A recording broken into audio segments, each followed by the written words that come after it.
Welcome back to another episode of Marvel News Desk, your best place to keep up with all of the latest news, reviews, and speculation concerning Marvel films and TV shows. We have got our usual panel today of Adam and Rhiannon and me. Guys, go ahead and say hello and let people know where they can find you online. Hey guys, you can find me on Twitter and writing for the site as Brooklyn Wallace, and my Twitter handle is @ShotOfPatron. And I'm on Twitter at Adam Barnhart. BarnharDT. And my Twitter handle is Caleb A. Borchers. Borchers is Borchers. Let me also take a moment at the top of the show to remind you guys to follow us on social media. The big one is to subscribe to us on YouTube. That's watch.marvelnewsdesk.com. But you can also follow us on Twitter and Facebook. That's facebook.com/marvelnewsdesk and @marvelnewsdesk. Also, we are working to update the website. Just so everybody understands with this new thing we're doing, the website is not the core, I guess, of what we do. We're getting better about putting more content. Hopefully we're going to have at least 3 or 4 or 5 posts a week to that. But the heart of what we're really trying to do is create multimedia content that we distribute then through the social media and stuff like that. So subscribing to us on YouTube is going to probably get you more content than clicking on our website every day, because that's kind of what we're designed to do. Does that sound right, Adam? Adam's our chief strategist on these things, so. No, yeah, that sounds good. You know, that's what we wanted to do, was something different. You can get your news from a million different article-driven sites, so we want to do multimedia fun things. So YouTube's your best bet. Yeah. Why do just YouTube when you can follow us on every single platform? Yeah, right. And you'll get notifications that way too, and all that kind of stuff. So definitely go on over to watch.marvelnewsdesk.com. Also, if you like seeing pictures as you listen to our podcast, we have been doing a better job about getting this pod up on YouTube every week. You can watch that there. That doesn't bother us at all. So usually it takes me a few more days to put that out. It usually comes out Tuesday or Wednesday-ish. If you like that, but obviously you can always follow it on the RSS feed too, with your podcasting app. So, all right, enough of that boring kind of stuff. On to the news, and the first news is that Phil Coulson lives in the Marvel movies. This week, if you did not see, we were joyously proclaiming it on the internet. It was just kind of cool because of how it was really not expected, at least by me. They released their official Captain Marvel has started production sort of email press release thing from Marvel Studios, which is also bizarre because this thing has been kind of filming for like 6 weeks now. But it was their official start email. And it was like, oh, by the way, here's the cast. And they just casually dropped that Korath and Ronan the Accuser and Phil Coulson were all coming back. If you don't know, this movie takes place in the 90s. Were you guys surprised by those additions? And does it have you a little more pumped up for Captain Marvel? I don't know if I was surprised. I was surprised by it, and I feel like it should have been expected. I'll be interested to see how they de-age Clark Gregg. But I'm excited. I'm excited about it. Yeah, it was very unique. They kind of just dropped it out of the blue. There was, there had been some speculation that Ronan was going to be in it, but they released the synopsis and the cast list of sorts. So that officially confirmed it. I was watching Guardians this weekend, and the one thing that I thought of, it's going to be interesting to see how they design, how the production design is with Captain Marvel. Ronan has his, it seems kind of old school, the Dark Aster and stuff. And obviously that's too big of a spaceship to not be commissioned by like the Kree Empire, right? So it's going to be unique to see if they kind of carry that look and feel into Captain Marvel, or they're just gonna treat him as like the leader of some terrorist cell, you know. But yeah, I'm excited. Korath, out of all people, Korath and Ronan and Coulson. Who would have thunk? Yeah, I was a little surprised, and this is because I don't keep up well. I remember a couple in my head. Most villains didn't love their time in the MCU because, like, I remember that Red Skull and Malekith, the actors that played those roles, kind of left with a bad taste in their mouth because they hated sitting in makeup chairs and stuff. And so in my head, I just sort of assumed that Lee Pace had hated his time in the role as well. Now, that may be... Apparently, he didn't hate it so much that he tried to wiggle out of his contractual obligations because he's back. And so I think that was part of the surprise to me, is I had to put it in my head that he didn't like doing that. But that's probably not right. I probably never heard that. I just conflated him with all the other forgettable villains. So Adam and I have talked about how Ronan in the comics is pretty cool, and that, and this is... James Gunn always gets a pass on this to me. As much as I love James Gunn, he really kind of killed a great character and kind of wasted him in Guardians. So there's the hope that I think that he'll be kind of retconned into a major character again. I mean, there's always that one thing that Gunn brings up that he always had trouble with agreeing with, because that was back when they had this committee or whatever, and he always had the one disagreement with the committee or whatever he had to report to. That was before Feige had complete control. So I wonder if that was what Ronan was how they wanted to do Ronan. I don't know. But yeah, hopefully he gets some redemption in Captain Marvel. Yeah, definitely. All right, moving on to our next news. I really love this story because it just seems so juicy to me. We talked a little bit last week about Deadpool, the animated series, getting canceled. And then this week, Donald Glover was apparently feeling like he was getting thrown under the bus. And so he released a script that seemed like the finale script, but then it seemed like maybe it was something he wrote just to give the big middle finger to Marvel TV. Yeah, so I don't know. What do you guys think about this? Clearly Glover is not happy that this went down the way it did. There's been some suggestion, at least based on that script, that maybe, I don't know, that maybe the show was too, racially, I don't know the word, that the show was quote unquote too black, I think was the phrase that was used in that script. I don't know. What are you guys taking from this rather public falling out on this project? Well, that script that he leaked looked like it was about 5 pages, what I saw. And it looked like about 4 or 5 pages that he wrote up just as a middle finger to FX. I don't think it was a real script at all. It did have, it was rude, and who goes into Deadpool thinking it's not going to be rude? But there's been a lot of weird things leaking from it. What I get the feeling with at this point is that a lot of folks affiliated with it are like, well, leaking stuff worked for the Deadpool movie. Let's leak stuff for the cartoon, and it'll happen somewhere. Something will happen. And that's just where that whole project feels like it is to me. Yeah, there was also, I forgot to mention, some leaked footage that I saw today. And I feel like the footage kills it was too different from the movie thing. Because I felt like the leaked footage kind of felt a lot like a Deadpool movie, I don't know. It seems odd. I don't know, man. I think he deleted the tweets as of now, or a couple days ago. They were only up for a day or so he must have just gotten pissed off or fed up or something and decided to leak it. But I really don't know what to think. I mean, FX would be, after their success with Archer, a Deadpool cartoon makes perfect sense for that channel.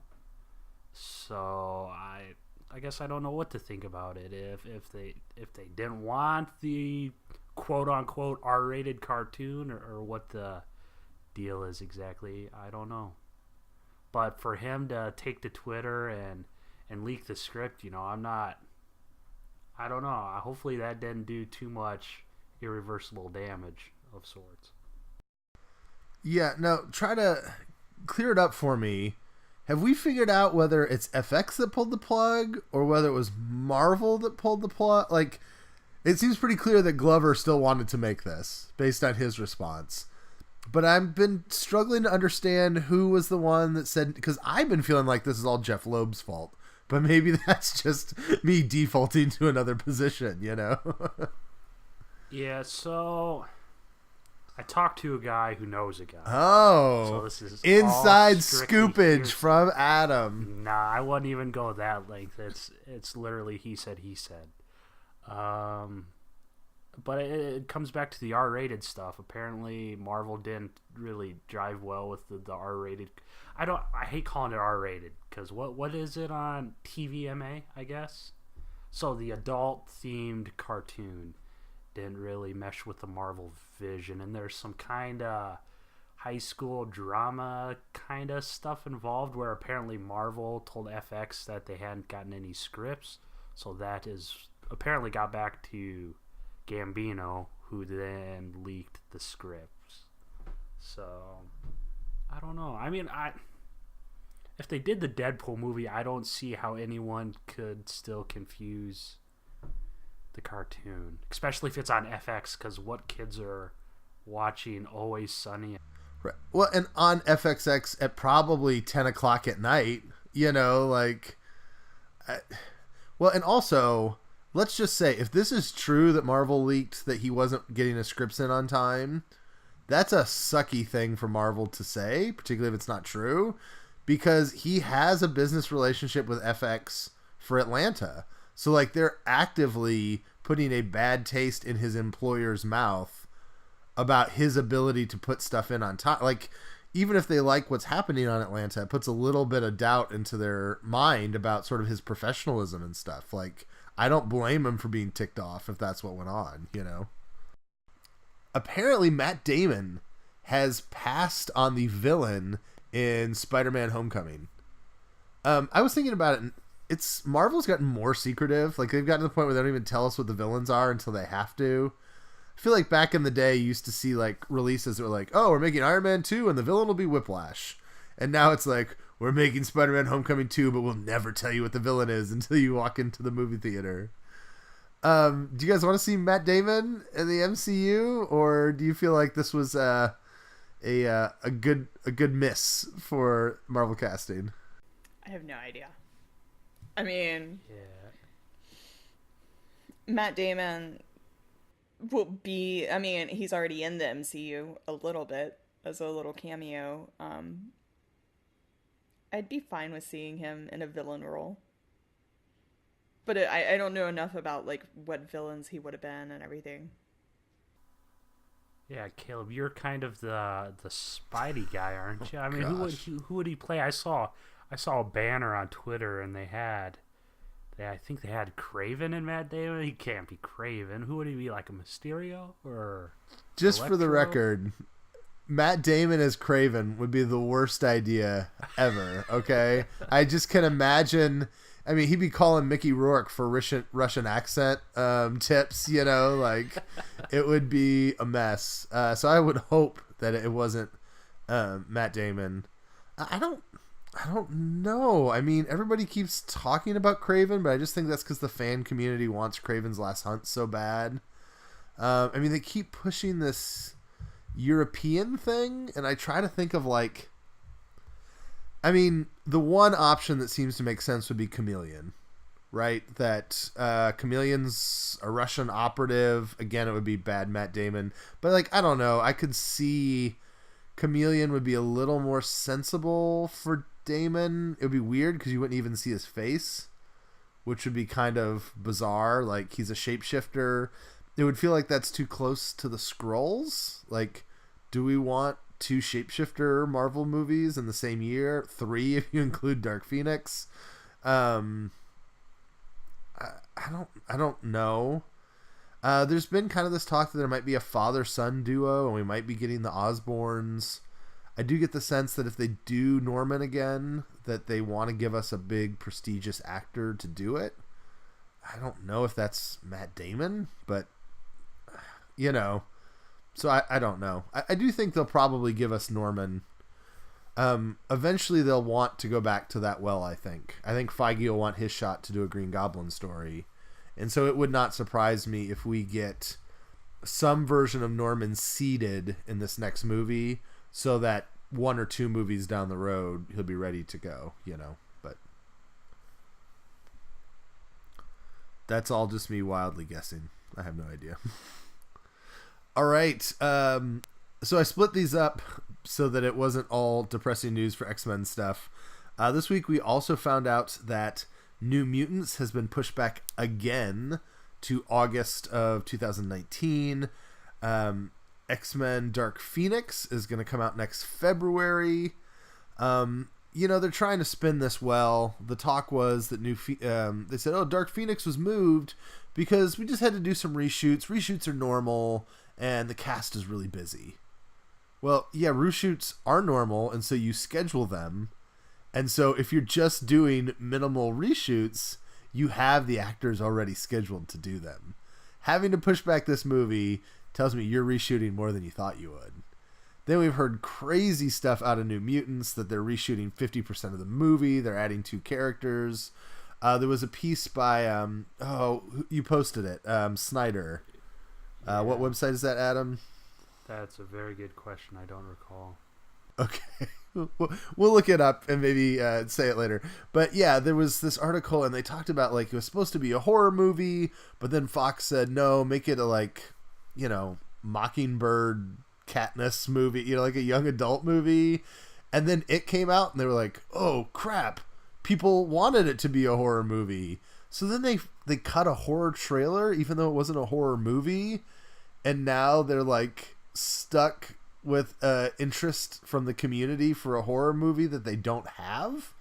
And so they're going to reshoot it. And then Antonio Banderas is joining the cast. And John Hamm was going to be Mr. Sinister, who is going to be the most tagged and teased yet never used villain. It's a hot mess. Go ahead, Adam. What you're smiling with delight at the dysfunction, so I feel like. It's the tracking board that reported it, and they threw in a whole lot of info in that one report. So apparently Josh Boone wanted the horror movie, and he wrote a horror movie script, but the execs didn't want it, and like you said, it came out, so now they're reshooting to make the movie Boone originally wrote. And apparently this is what was mind-boggling, they went to length and actually filmed, John Hamm actually filmed his scenes as Mr. Sinister, I guess, which is completely cut out of the movie now. And he's been replaced by Antonio Banderas. What the what the heck? I don't know. But if it's just gonna be a teaser at the end, why do they have to cut it out? That's really confusing to me. So that's what I wasn't getting, because it says that he filmed the post-credit scenes, I guess. But now they cut it out. I don't know. And now there's more reports that Chastain's playing, what is it, Mrs. Sinister or something like that? Yeah. So a Skrull named Mrs. Sinister. Is she supposed to be a Skrull? I don't know. So that was comedic for the video watchers, but I just rubbed my face in a way that said, "Dear God, what's happening?" So New Mutants was originally supposed to come out this month, right? Yes. So yeah, it's been pushed back officially a year and a half. So Caleb, you think it's going on the streaming service, don't you? Yeah, it's going to the streaming service. That's never seen the light of day. So, Rhiannon, maybe you can help us. I mean, reshoots are scheduled ahead of time, right? The idea. Do you smell baloney as well with we need to do reshoots and the actors aren't available to do them? They should have scheduled that ahead, I would think. Yeah, I mean, all movies have reshoots. I mean, it's part of the movie making. So those reshoots, meaning the movie has to be delayed 6 months. Yeah, that's fishy. That's. And I think like the one part of all this that I didn't hear you bring up is that like there's also kind of news of all of the Fox execs jumping ship, and that there's probably a lot of behind the scenes drama. Who knows? What's going on. But no, yeah, all movies have reshoots. They're scheduled. I mean, I don't know. I mean, there's the Henry Cavill mustache reshoot thing. I would have thought that was previously scheduled too. But so maybe it was just that I'm still calling BS. Right, because the Henry mustache thing was exactly this, that they had to do extensive reshoots because the movie sucked. Yeah. And so that's why they had the mustache issue, is because they had a window and they needed more than the window because they had a bad movie. So exactly. I have this vision in my head that once the Fox deal gets done, that Kevin Feige is going to be handed like a giant Tupperware container with just like rolls of film like falling out of it. It's just like 8 hours of New Mutants movie, and they'll be like, good luck, see if you can get somebody to cut this together into something meaningful, because we don't know what it is. Lots of big news this week. The co-writer of Doctor Strange was interviewed and kind of said, if I understood right, he was like, we haven't been hired to do Doctor Strange 2 yet, but if we were hired, the script would be, and then he talked about Nightmare as the villain, which I feel like we've heard lots of times from Derrickson himself. And also that there's a very specific direction for Mordo to go in the second installment. And they kind of have an arc for Mordo already figured out. And that's part of what Chiwetel Ejiofor was excited about, was that particular take on that character. And that Nightmare would be one of these unnatural things that Mordo would try to fight against. So I don't know, guys, does this sound like a good movie? Like, is that, as you hear more about Doctor Strange 2, are you kind of digging the way they want to go with it? So the writer's Robert Cargill, right? I mean, is he going to get hired now that he just leaked the plot to some website? Because like the quote I read seemed like pretty definitive. He's like, yeah, we haven't got hired yet, but once we do, it's Nightmare. I'm like, whoa, okay, that's pretty definitive on who it's going to be. And like you said, that's been talked about for quite some time. So this kind of seemed way too blunt to be a Marvel project, Yeah, I'm with Adam on that. Yeah, my guess is that this is, I don't think this is a big deal, because I don't think this is just a Derrickson and him decision. I think this is also just Marvel's. Like, they talked about how when Whedon sat down to do Avengers, there was always the plan that the second one would include Vision and Scarlet Witch and Ultron, right? That's always where they wanted to go. And Feige and Whedon workshopped that before they ever started with the first one. And I'm pretty sure that this is the same way. We know that Derrickson went in and said, hey, I think Nightmare would be a great villain. And Feige sort of said, we need to introduce the world a little more. I don't think we're ready for that yet. So I'm guessing that the two of them had enough discussions that it's going to be Nightmare, whoever does it. And I think that Scott Derrickson is definitely doing it. I think Marvel is screwing with us right now and trying to pretend like they don't know what's happening. But they know very well that this movie is going to come out in November of 2021 or whatever. It's coming. So behind the scenes, I mean, this is probably a stupid question. How exactly does the writing process work? So each movie that comes out, it seems like they wrap up something like 5 movies ago, or there's a nod towards that. Is that just because that fans brought it up as like a plot hole or something and they decided to wrap it up? Or do you think there's Big Brother Feige watching everything and telling the writers, like giving the writers a bullet list, and the writer just fleshes out the script? Or how do you think the creative process works? I know Derrickson put together like a presentation and went in and pitched, and he went at length on Twitter about his actual pitch process, but I don't know. I guess I'm not sure how the creative process works. Does Feige come up with everything and say, here, write the dialogue, or what? I mean, like on a normal movie,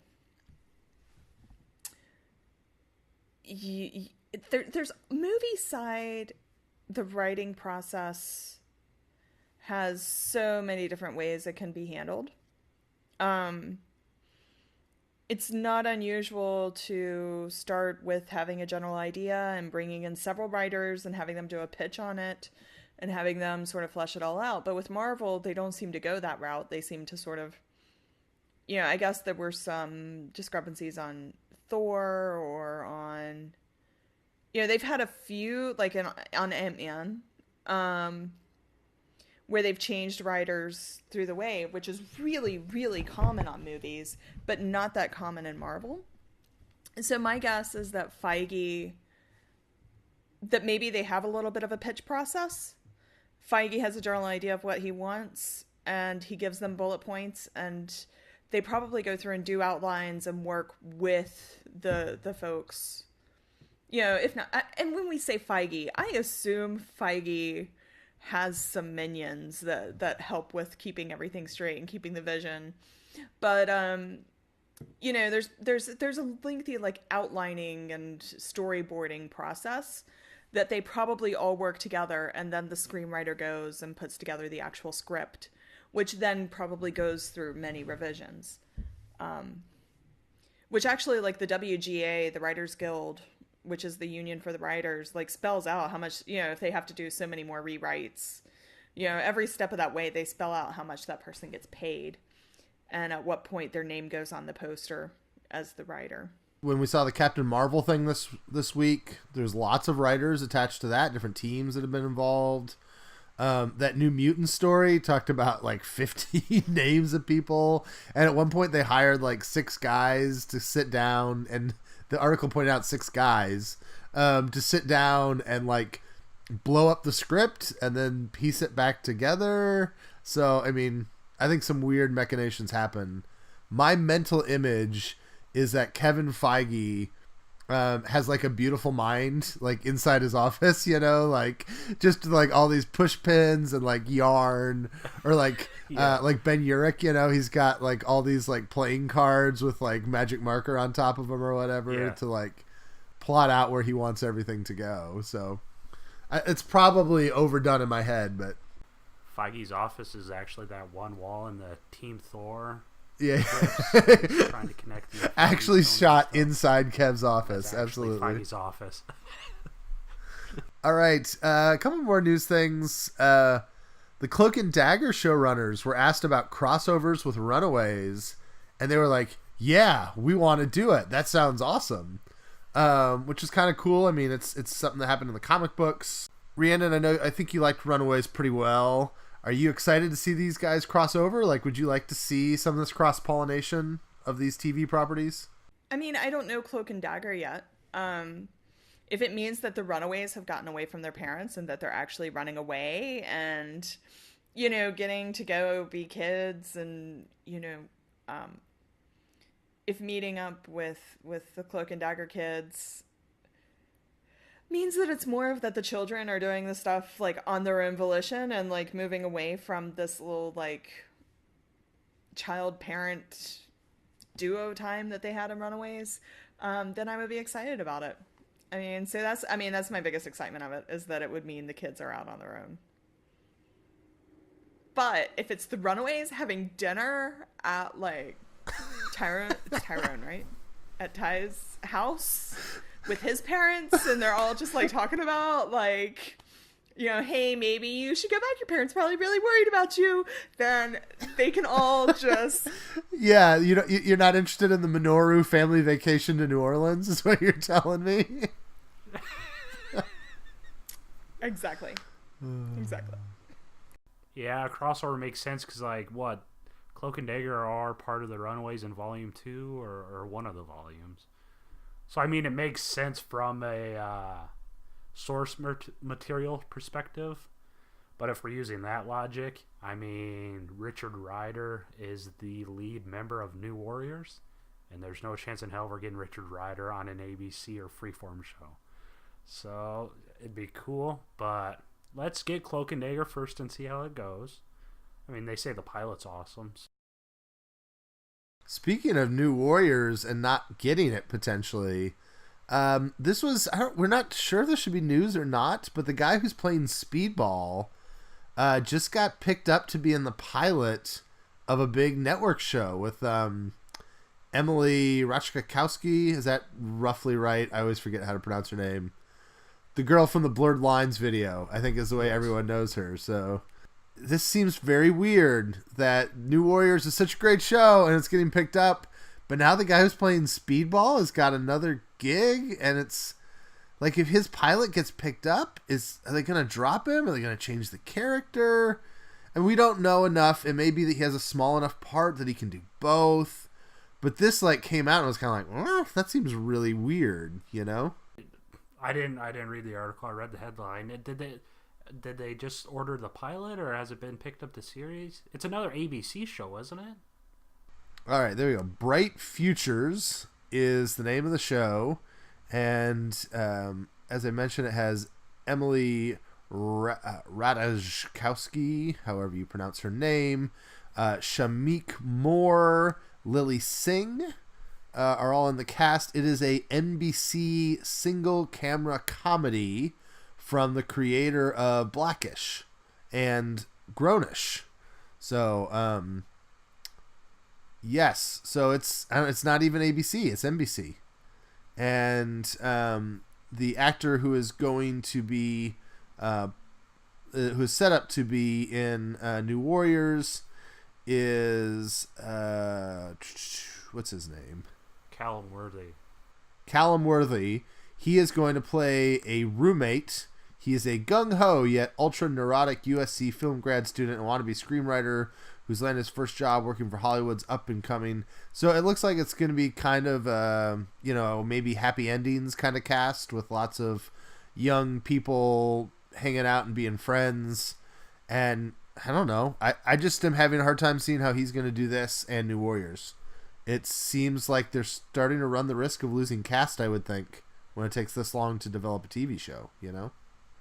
Yeah. I mean, that's why Jamie Alexander wasn't in Ragnarok, right? Wasn't that one of the reasons? Because she was filming Blind Spot? Yeah.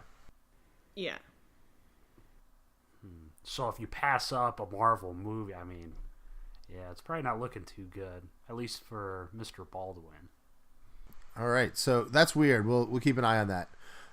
Final thing that I had here, one of the so when Stan Lee is in Guardians of the Galaxy Volume 1 and Rocket's looking at him through his binoculars, his speech is in the Skrull language. Which, first of all, how did that not get caught by anyone all this time? It shows you how much Easter egg is in that movie. But do you guys think that this was intentional by Gunn to like seed the Skrulls in the universe, or they were already talking about it? Or is this just something fun he did and it doesn't really have anything to do with the overall MCU? I think Gunn knows a lot. I think Gunn's doing things intentionally. It's 4 years later and we're still picking out fresh Easter eggs. I mean, he said this wasn't the one though, right? So apparently not all Easter eggs have been found, including the one, whatever the one is. Who's watching the movie and says, "Oh, hey, that's Skrull," or how? I wonder how that went down.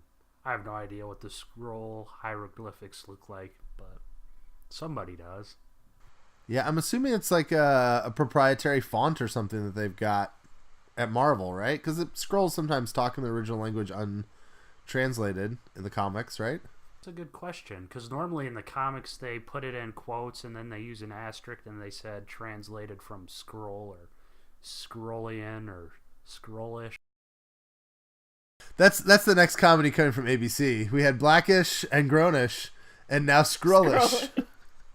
It's a Marvel Kenya Harris combo show. I do think Gunn knows a lot more than he's letting on. I mean, this week he was in Georgia filming something, but he was taking videos with his girlfriend from set, so it probably most definitely wasn't a Marvel project. But he also used like hashtag top secret or something. Or secret film project, I think was the correct verbiage. So, I don't know. All right. We will move past our news. I think that is all the major stuff going on in the news. We have no trailers this week. Surprise, surprise. So it is time to talk about Agents of S.H.I.E.L.D. Another episode of S.H.I.E.L.D. Last week we talked about Space Hydra. This week it was Hydra High as a big chunk of the show. Rhiannon, what'd you think of this episode? So, I mean, the first, 2/3 of the episode, I was just kind of like, okay, I mean, this is just, blatant exposition. Just, we need to catch everybody up. Here's the new direction we're going. And I was just ready to be like, oh, what a, it's just a piece to get us to the next thing. But fabulous. I mean, they're pulling all together in interesting ways. They're pulling people out from nowhere. They're doing, I mean, this is the type of stuff that would normally drive me crazy because it's bringing back characters from years ago that I struggle to remember, because that's always been my one complaint with S.H.I.E.L.D. is that there's so much to keep up with. But I did, I mean, the last 30 seconds, it's the first time in a long time that I've just stopped, rewind, rewatched again, where Fitz is just this is a horrible future. Just our daughter marries a space junkie and we get a deke. I mean, just his bashing of Deke was just hilarious. And I also just loved the little moment of Coulson where there's some point where they're going through all this and he's just like, go team. And it was so incredibly sarcastic and wonderful. So yeah, S.H.I.E.L.D. just continues to be exciting and pulling it off. Holy callbacks. We got young Hal, we got young Jasper Sitwell, we got young Strucker. Daddy Von Strucker, yeah. And then we got the same Daniel Whitehall. Yeah, callbacks, man. That one, the dialogue between Hale and Whitehall where she got her assignment, I thought that was very, very chilling of sorts. The whole Virgin Mary thing they were doing to her there, I did not see that coming at all. So I didn't either. I wasn't putting the pieces together, and then all of a sudden she's artificially inseminated. I'm like, whoa, I wasn't even thinking in that ballpark.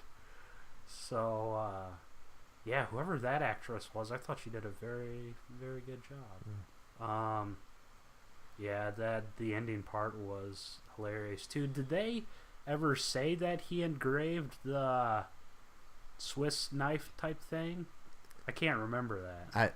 So, no, I don't remember that. Yeah, so I thought that was pretty cool, especially because Fitz absolutely hates Deke. Yeah, it was enjoyable. I mean, it's this. I don't want to say this season is better than last, but it's very, very good TV compared to other superhero shows. Yeah, I was really impressed with the job that Chloe Bennett is doing with this storyline with Fitz. She has real rage and you don't get to this isn't okay. We can't just and the way they're handling it, where he's I know that it was bad and I hate it, but I also think it was super necessary. I'm loving that tension of he's not gonna lie and say, oh, I'm sorry, I should have never done that, because he knows he had to, and he knows that it's this really interesting thing when the question is would you do something terrible if you know that something terrible is what it would take to save the world? It kind of reminds me of 24. This was always Jack Bauer's thing of there were always these lines and you're Jack's not going to do that, is he? And he'd be hand me a hacksaw, and just, he would just do the terrible thing because that's his job. He's the man on the wall, to take a comic reference, right? The guy that stops stuff. And I'm loving that dynamic, and that they're keeping it messy, and it's not it's not easily taken care of, but I don't think it's overly dramatic either. It's just two people honestly differing in how they approach stuff,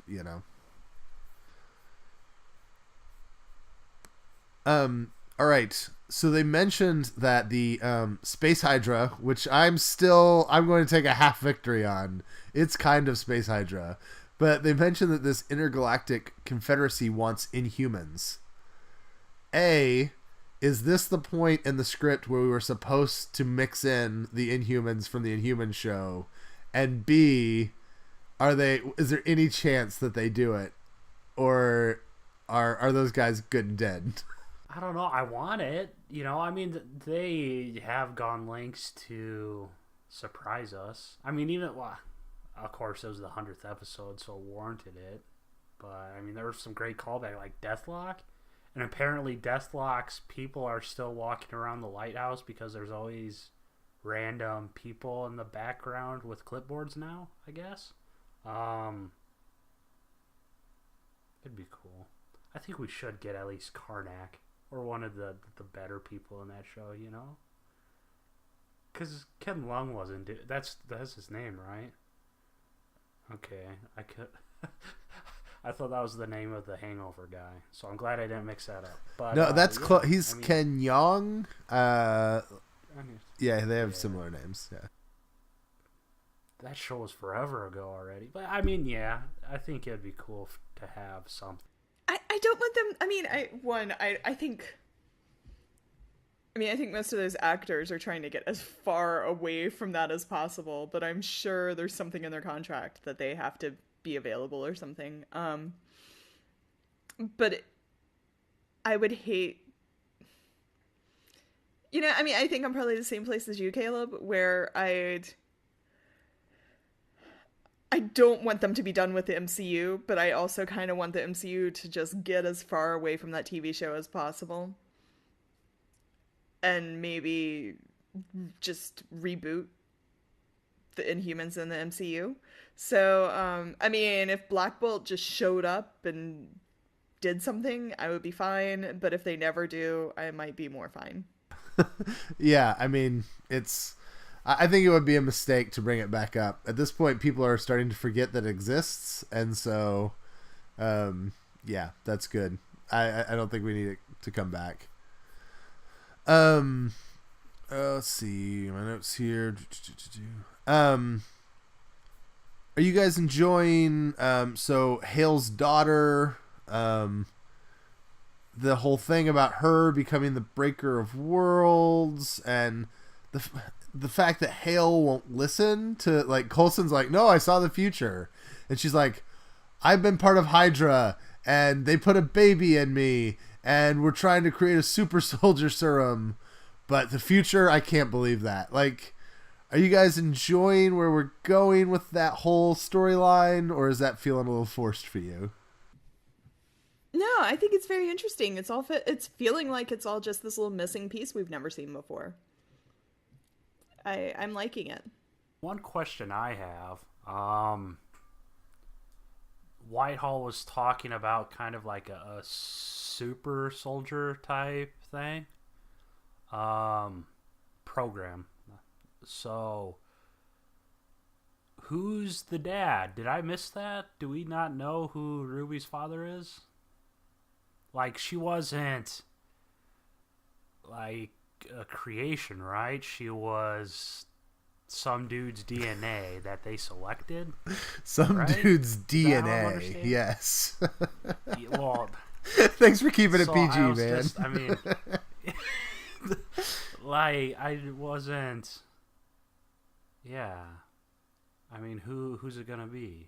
Or, I mean, is that something we're gonna find out, or is it, I don't know, because Hale says she's not ready. I mean, that Hale's assignment was to carry the child into the program, then all of a sudden at the end she's like, oh, we kind of sort of have access to Daisy Johnson almost. She'd be perfect. Instead of this person I've worked my entire life for, Yeah, I think we were supposed to understood some disillusionment there, right? Like, the fact she didn't make... by the way, I love the callback to the dogs. I totally forgot that whole thing with Ward. Excuse me. I forgot that whole thing with Ward, and so I kind of love seeing that come back. But when she kills the teacher and kind of... That was to me saying that she was done with Hydra and its values. And so, but now I think she's feeling some regret that maybe her daughter doesn't have the same edge to her, or she's admitting that Hydra isn't perfect. The part that was weird to me is they're kind of playing this Hydra sexism card, right? Where Hydra was being sort of mistreating her because she was a woman. But then Hydra artificially puts a baby in her that's a girl. Like, that seems really odd to me. Like, I thought that if they were going to, like, come up with super sperm, that they would have probably made it a boy child. That just seems the way that the logic of that episode was going. So that seemed odd to me. But not that that's what I would do. I think girls are wonderful.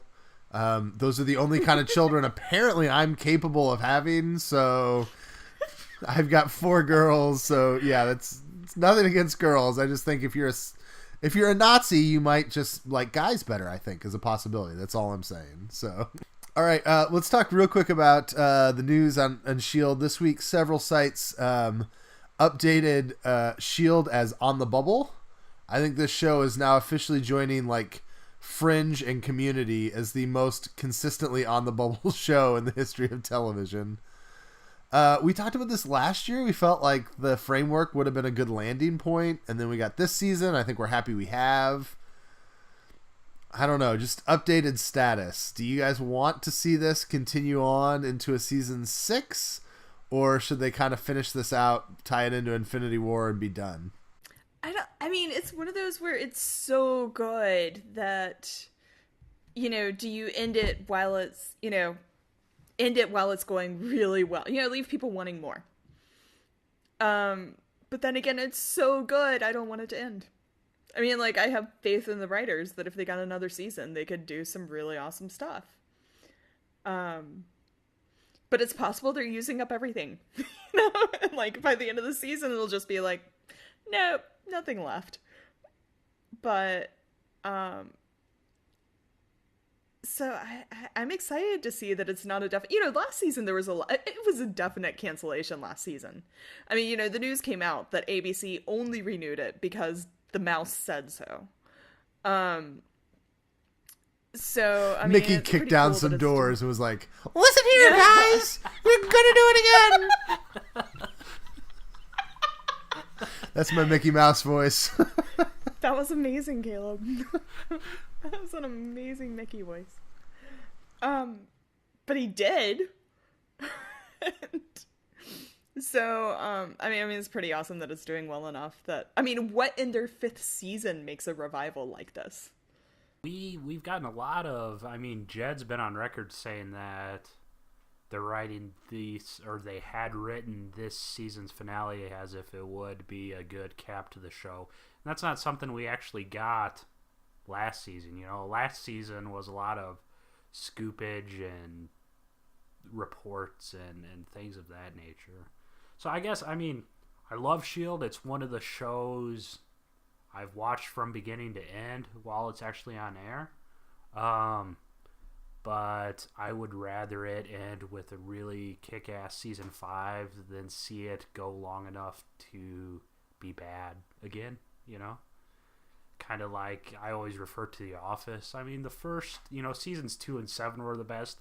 We could have done without seasons 8 and 9, So, I mean, if season 6 is going to be garbage, let's just, if season 5's wrapped up nice, let's just leave it there and not try to do some funky stuff that we're all going to dislike, Yeah. From a purely selfish perspective, do the Seinfeld thing, end it while people are still loving it.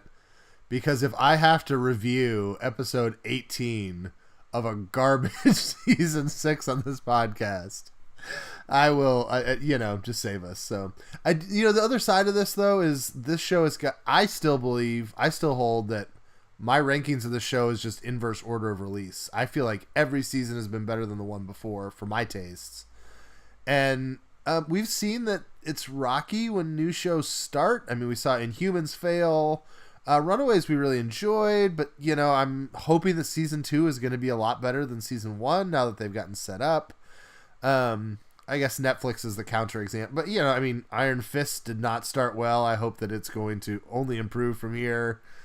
And so if it's one of these things where these shows need a year or two or a season or two to get their feet under them, let's not take away something that's now like finally, clicking. So, I don't know. I could see them also bridging it over to Disney streaming.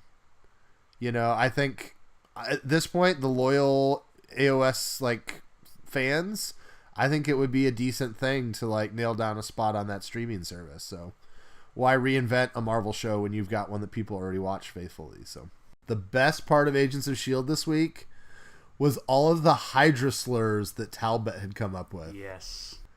All the times he's like, you squid bellies. My favorite, I had to Google it because I didn't know what it meant, but my favorite line that I thought was incredible was at one point he says, you filthy calamari Matahari, which I didn't know what a Matahari was. Apparently that's she was a spy. She was like a prostitute spy in World War I for the Germans. And so it's a pretty deep cut, but the rhyming of calamari Matahari, I was so impressed by. And they all sounded so mean, like something like it was kind of like when they used to use frack in Battlestar Galactica as their curse word. And it was great because you're not really cursing, but it just sounds nasty, like, oh, what the frack, And so I just now, like, when someone ticks me off, I just want to be like, shut up, you squid belly. Like, it sounds awesome. We talked a little bit about the Deadpool thing, and the possibility that it's Marvel's fault and that Marvel kind of chickened out on Deadpool animated at the last minute.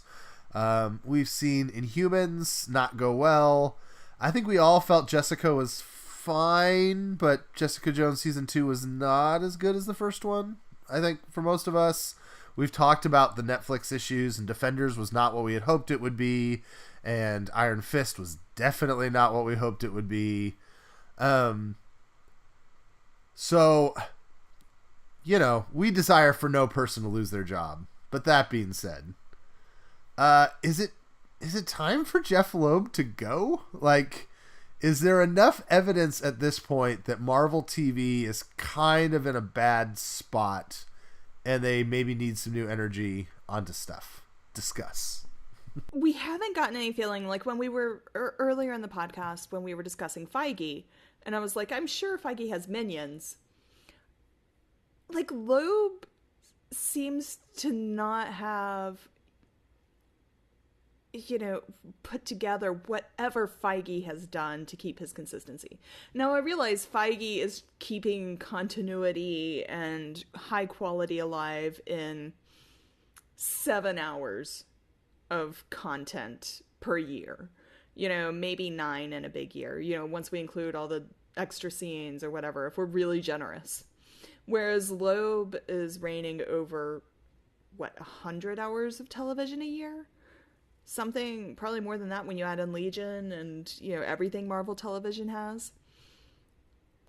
So, like, who knows if it's really Loeb but he is the bottom line. He is the top of the food chain. So if it is just that people midway around are failing, he's not straightening that up. And there hasn't been any sort of major shakeup in the creative leadership or whatever is going on there. So, I mean, even if Loeb doesn't go, he needs to do something with the creative leadership for consistency and high quality. Yeah, no, that's the biggest thing. The one word that I could probably choose to describe, the status of the TV side would be inconsistent. I mean, we've gotten very, very good stuff with Daredevil Season 1. Agents of S.H.I.E.L.D's firing on all cylinders, but then again, we've gotten Inhumans and Iron Fist. I mean, those two do have one common link, but we banned that name on the podcast, right? The one who shall not be named. Be named, yes. It's just, I don't know. We've discussed Have we discussed Netflix fatigue? Is that what we're calling it? We've discussed kind of being tired out by some of the Netflix stuff. So I'm not sure what the... I can't pinpoint the problem, I guess. But when you get in situations like this, and people are talking, it's always the person at the top of the food chain. I do think we have gotten a little bit spoiled by watching the movies. We hold Kev Feige as a savior of sorts, because we've gotten 2 bad movies, maybe. How many, compared to all the stuff that's coming out now, it just feels like the TV's much lower quality, or at least the quality's very, very inconsistent. Yeah. So I'm going to make the counter case a little bit, partially because Michael T. Ford in the live stream is shooting me great content that I'm just going to steal. So, but we're not used to talking about the X stuff as much. We were kind of MCU exclusive show for a long time, but we got to remember Legion still does exist. And next week, I don't know about you, I'm pumped about Legion coming back. It's a TV show I love. And Loeb does that just as much as he does other things. I didn't totally jump on the Gifted train, but if we're kind of doing the scoreboard of hits and misses, I think the relative quality of the Gifted needs to be counted in there. And, as for all that we've teased about it, I felt like Punisher was very solid. I thought Jessica Jones 2 was pretty good. And I really, really liked Runaways. Right? So, I don't know. I think it's the Iron Fist Inhumans stink is so noxious that it's easy to, get kind of caught in it. But I think there are some other things happening with other properties that are going well. I think the thing that's weird for me, it may be that Jeph Loeb is a great salesman, that when he goes to these Comic-Cons, he's super excited about all of them. But I cannot get out of my head the look on his face at the Inhumans TCA panel, where he was like, it's like somebody punched him in the gut, like somebody stole his puppy. That he couldn't believe, stole his lockjaw, that people couldn't believe, he couldn't understand that people hated it. And I just wonder, how do you make Legion and then make Inhumans and not recognize that they're totally different in quality, not just tone, but quality. And how do you watch the dailies of Iron Fist and go, oh yeah, we should hire that guy to do another show? That's the part that's befuddling to me. I mean, even if we're not talking about Iron Fist and Inhumans, I mean, the TV's equivalency of the Avengers and the Defenders, that's still probably the most disappointed I've ever been in an MCU property. I was so hyped for that show, and it ended up being, I'd call it a mess of sorts. It was much, much worse than I thought it'd be.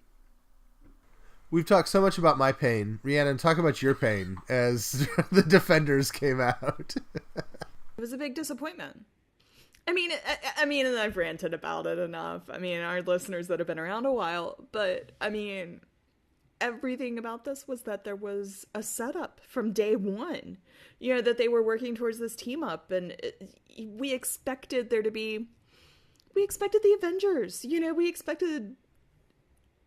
I expected Civil War, where all of this stuff, all of these pieces have been, these stepping stones have been laid, and the foundation was there, and that it was all going to come together in some big aha moment. But I feel like the television side keeps getting on these schedules, and they have to meet the schedule, and the schedule doesn't give time to give didn't give time for them to sit back and plan out what would bring the Defenders together, and didn't give time to give the writers of those shows, those pieces, because you can give them foundation pieces that need to be laid, and ask them to build on that. And I do hope one day, I mean, I on my other podcast once, I got to interview one of the writers on Iron Fist, before the Defenders came out, and I asked, were you asked to lay certain building blocks, to work its way to the Defenders? And she couldn't answer at the time. So, I'm hoping one day I can go back and ask her about that.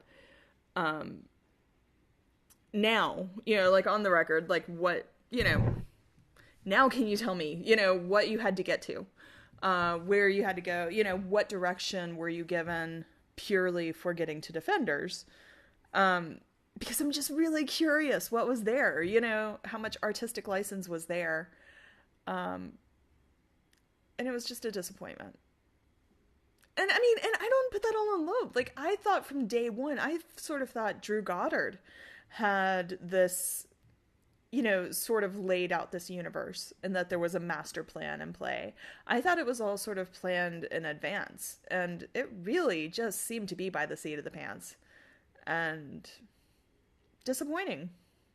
Sometimes I feel like maybe they're aiming a little too low. Like, I don't know. I may be talking about things that I understand here, but like I think about like some HBO shows, like a Game of Thrones or a Westworld.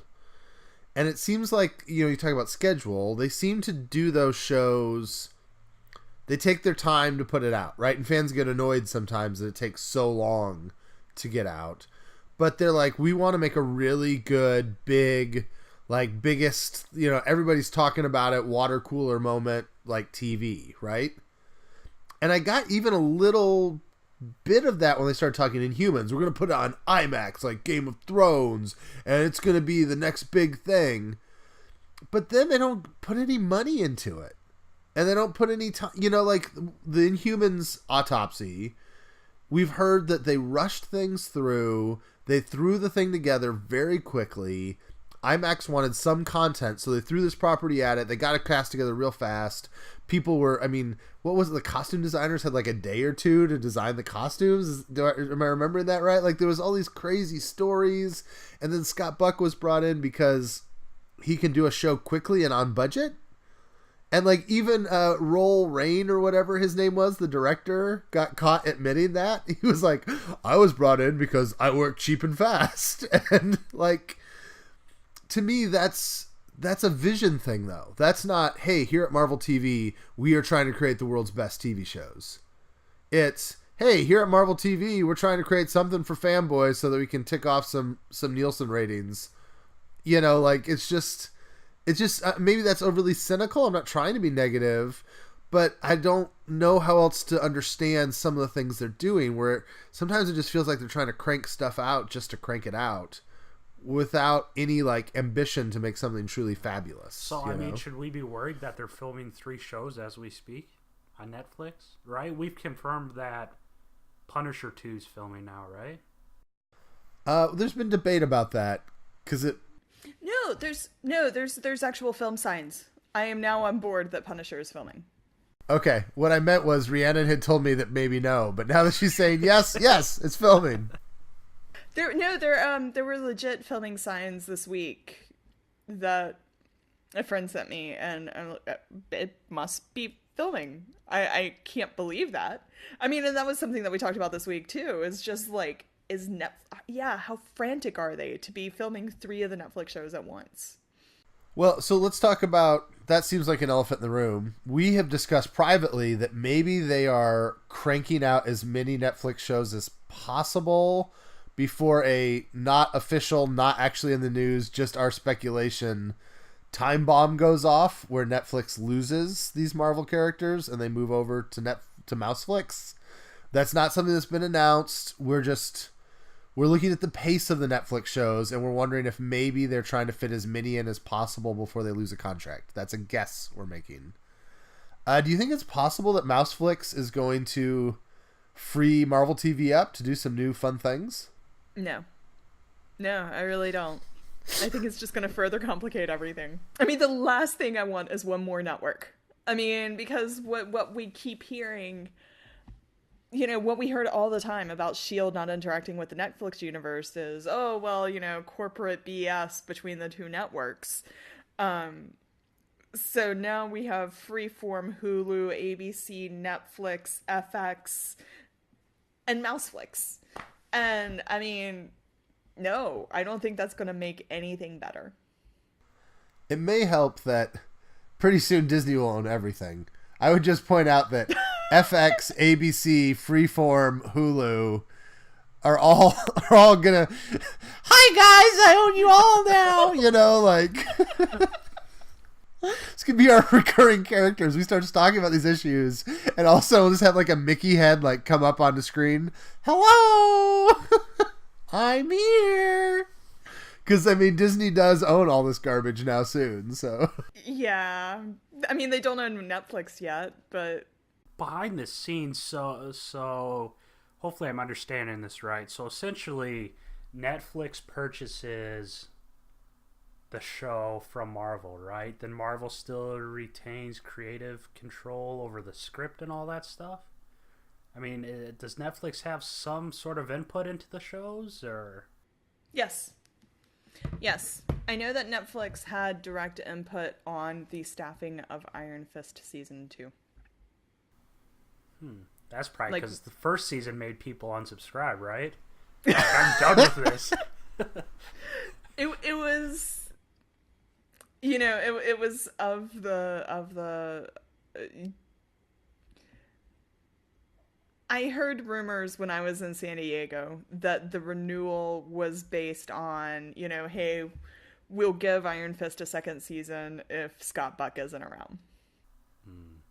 I mean, let's look at all the visual effects they've used in space and stuff. Just imagine if they put that in Inhumans. Wouldn't have that made a lot more sense? Right? I mean, the space shots have been beautiful and all that stuff. So it's just kind of like creative decisions, you know? Just Let's imagine how nice season 5 of Inhumans might have looked. Exactly. Oh, that would have been a drag to get all the way to season 5. At this point, like, Karnak is sitting in a methadone clinic with, you know, with Funke from Arrested Development. Tobias and Karnak doing their acting classes together. That's a crossover I'd like to see. Yeah, I think the other element we should probably mention is that in the end there are other people involved. Like, it's easy for us to talk about Loeb. You know, there's different networks, as we mentioned. You've got ABC, you've got Freeform, and even if Disney owns them all, there's, you know, there are different people that are running those things. They're looking for different demographics. Also, I think Perlmutter is still sitting like Claw from Inspector Gadget, like behind the scenes, stroking his cat, you know? And, again, I mean, we've talked about, you know, this is all this is all things that no one knows because no one's photographed the man in 30 years. But, you know, people say that he's notoriously cheap. You wonder if Loeb's, you know, budget concerns are maybe a little bit Perlmutter, you know, trying to make cheap stuff.